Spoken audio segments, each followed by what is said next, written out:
The tax season spectacle. A requiem for liberty in the land of the free. The airwaves hum with a peculiar dissonance. On one channel, a frantic announcer warns of impending doom, of audits lurking in the shadows, and the crushing weight of a tax bill you cannot pay. A click away, a smiling cartoon character promises you a max refund and the ephemeral joy of a check in the mail, as if the government were a generous uncle and not the collector of a third of your life's labor. In the United States, a nation that sanctifies the pursuit of happiness as an inalienable right, we are annually subjected to a multi-billion-dollar media spectacle that is as macabre as it is absurd. Tax season advertising. These ads, both cheerful and terrifying, are not merely commercial speech. They are the visible, garish symptoms of a far deeper malady, a system where the fruits of one's labor are systematically alienated and where the very concept of liberty has been quietly redefined to accommodate a financial regime that our founders would have recognized as a form of despotism. As we begin, consider this. If your labor truly belongs to you, why does the largest marketing campaign of the year revolve around the permission to keep a portion of it? Every few seconds, a new ad assaults your senses. It might be a celebrity endorsing tax software with a wink and a nudge, or a gritty, monochrome scene of a stressed family around a kitchen table. This is the hook, the emotional manipulation designed not to inform, but to frighten or beguile. The sheer volume of this advertising is staggering. The tax preparation industry, a direct beneficiary of our Byzantine tax code, spends hundreds of millions of dollars each year to capture the attention and the wallets of the American public. In 2022 alone, the two titans of the industry, Intuit TurboTax and H&R Block, were responsible for nearly 90% of the advertising investment from tax service companies, combining to spend more than $95 million. This is not a public service. It is a private industry profiting from a government mandate. The question, then, is not just why we have taxes, but who truly benefits from the annual ritual of anxiety these ads so expertly exploit. The Faustian bargain of 1913. To understand the dissonance of tax season ads, we must first journey back to the year 1913. This was not just another year. It was the year the American social contract was fundamentally rewritten. In that single year, two monumental events occurred. The ratification of the 16th Amendment and the passage of the Federal Reserve Act. The 16th Amendment, ratified on February 3, 1913, gave Congress the power to lay and collect taxes on incomes from whatever source derived. This was a seismic shift from the original constitutional design, which forbade direct taxes unless apportioned among the states by population. The initial income tax was modest, with rates starting at 1% and rising to 6% on incomes over $500,000, and due to exemptions, less than 1% of the population paid it. It was sold as a tax on the wealthy, a tool of fairness. Now, a sobering statistic. The average American will pay $524,625 in taxes over their lifetime, which amounts to a staggering 34.7% of their total estimated lifetime earnings of nearly $1.5 million. In states like New Jersey, that number skyrockets to over $987,000, consuming more than half, 54.3% of a resident's lifetime earnings. This is the true compounding weight of that modest tax from 1913. Simultaneously, just days before Christmas, President Woodrow Wilson signed the Federal Reserve Act into law. The idea of a central bank was anathema to most members of government, the business community, and the general public, who associated it with the secretive private central banks of Europe. Proponents stressed that the Fed would be a confederation of regional reserve banks, not a single central bank, to make it more palatable. Yet, this act created a system where a private consortium of bankers was granted the immense power to control the nation's money supply, set interest rates, and create currency out of thin air, which it then lends to the government at interest. This is the engine of the bankers created Federal Reserve. You alluded to an institution that has, over the decades, presided over a dramatic devaluation of the dollar, silently eroding the value of your savings and labor in a way that is both invisible and insidious. Were these two acts, passed in the same year, a coincidence of history, or were they the twin pillars of a new American financial order designed to make you a permanent debtor to the state? The predatory culture of the tax industry. The complexity born of 1913 has spawned a parasitic industry. The tax preparation behemoths TurboTax and H&R Block do not just advertise during tax season. They have actively lobbied for decades to ensure that the system remains so complicated that you need their services. They have spent millions of dollars fighting against return-free filing, a system where the IRS, which already receives your W-2s and 1099s from your employer, would simply send you a pre-filled tax form for your approval. As ProPublica has reported, Intuit spent $2 million on lobbying in 2016 alone, and H&R Block spent $3 million, some of it on the same efforts to kill such simplification. Why? Because a simple system would eliminate the need for their billion-dollar business. This is where the ads become not just annoying, but predatory. They target the most vulnerable. The industry has a long and sordid history with products like the Refund Anticipation Loan, RAL. These are short-term, high-cost loans secured by a person's expected tax refund, which consumer advocates have long denounced as predatory. These loans, often accompanied by high fees and interest rates, are largely marketed in working-class communities. Nearly two-thirds of RAL recipients received the Earned Income Tax Credit (EITC) in 2009, compared with just 17% of taxpayers overall. This means a tax credit designed as an anti-poverty measure was being skimmed by corporate interests. Even after regulatory crackdowns on RALs, the industry shifted to new products like refund anticipation checks, RACs, which cost around $30 and are often sold to clients who already have bank accounts and don't need them. If this system is about funding our government, why is a vast, private, and predatory industry allowed to siphon billions from the pockets of working Americans who can least afford it? The spectacle of max refund and the illusion of generosity. Consider the cheerful ads, the ones that promise a max refund with the unbridled enthusiasm of a game show host. What is a tax refund, truly? It is not a gift from a benevolent government. It is the return of an interest-free loan you gave to the government over the course of the previous year. When you receive a large refund, it means you overpaid your taxes, allowing the government to use your money interest-free, while inflation and the Federal Reserve's monetary policies continue to erode its purchasing power. The ad's promise of a max refund is, in reality, a confession of poor financial planning, repackaged as a joyous windfall. The ads use a variety of psychological hooks to maintain this illusion. They employ celebrities and humor to make the process seem fun and easy. H&R Block has even launched an immersive experience on the gaming platform Roblox to indoctrinate Gen Z into the ritual of paying taxes, making it a virtual reality. The message is clear. This is normal. This is just a part of life.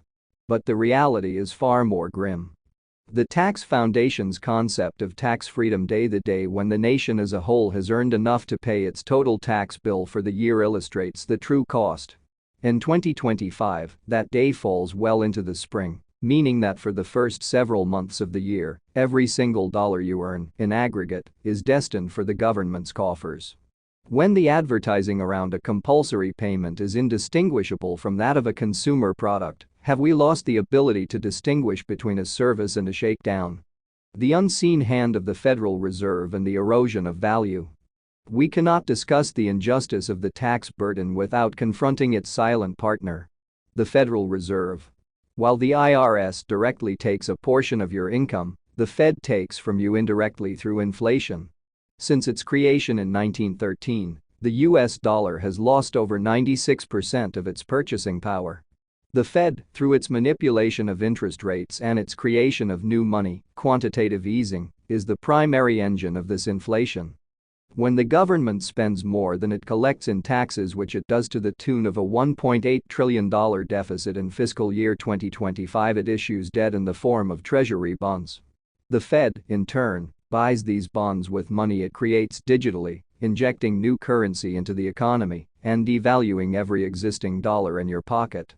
This is a hidden tax, a theft that requires no legislation and no IRS agent.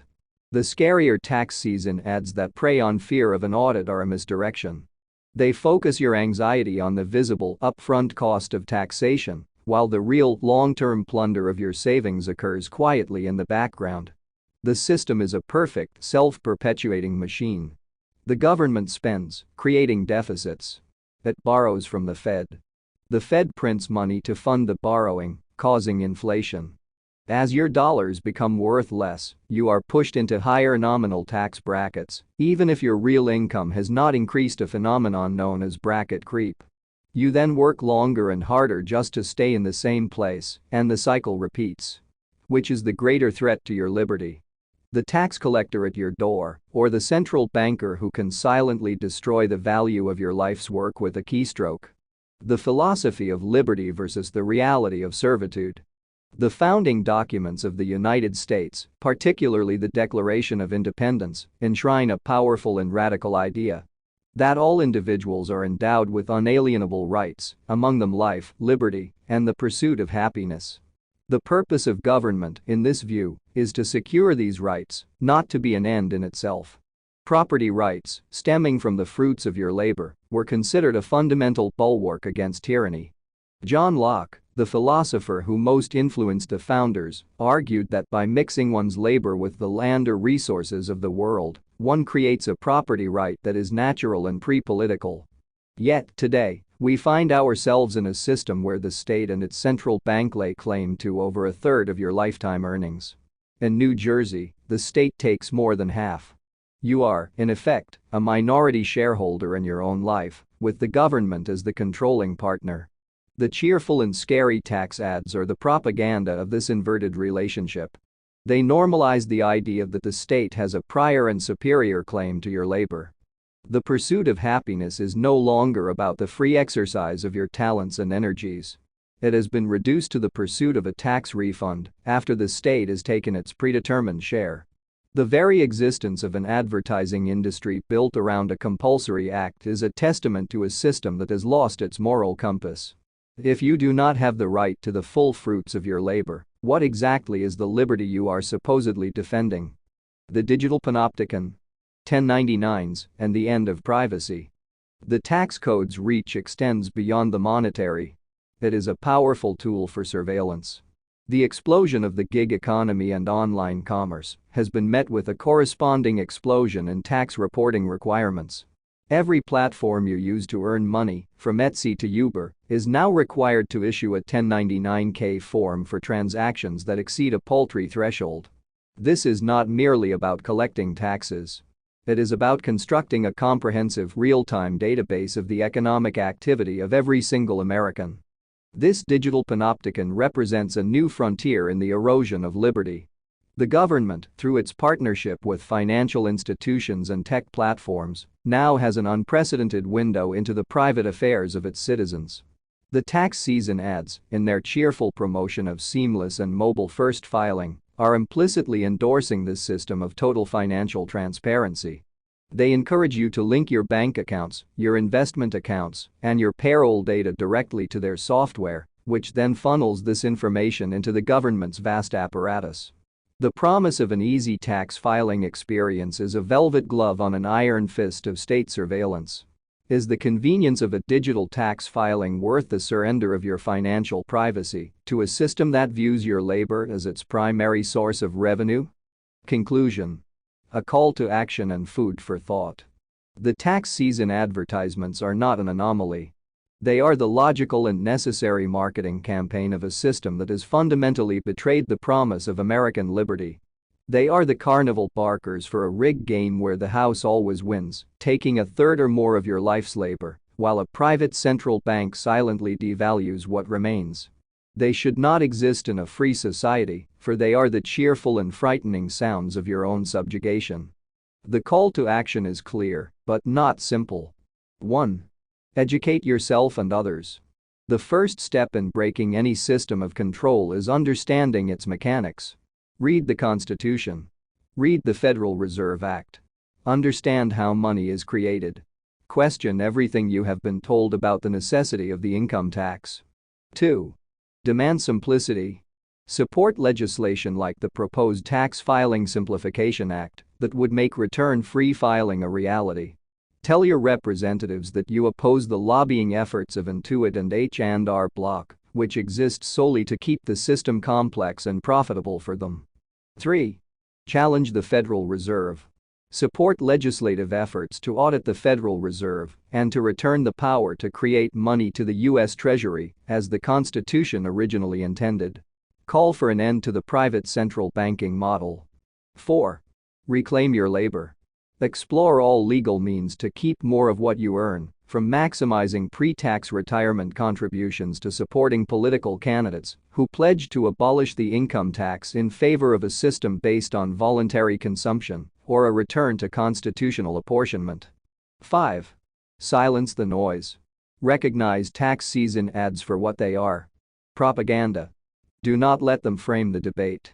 The debate is not about getting a max refund from a system that shouldn't exist in its current form. It is about reclaiming the birthright of life, liberty, and the pursuit of happiness, which is impossible with the IRS and the Federal Reserve on our backs. Food for thought. Imagine a world where April 15th was just another spring day. Imagine a world where you kept the first dollar you earned in January and the second and the third because there was no Federal Reserve-created inflation silently draining your savings. Imagine a society where your financial privacy was considered a fundamental right and where the government's claim on your labor was seen as a violation of that right. In such a world, the entire edifice of the tax preparation industry, the ads, the lobbyists, the software, the predatory loans would crumble into dust. The question is not whether such a world is possible. It is whether we have the intellectual courage and the political will to build it. The cheerful and scary tax season ads are a daily reminder of how far we have strayed from the path of liberty. The choice to turn back is ours.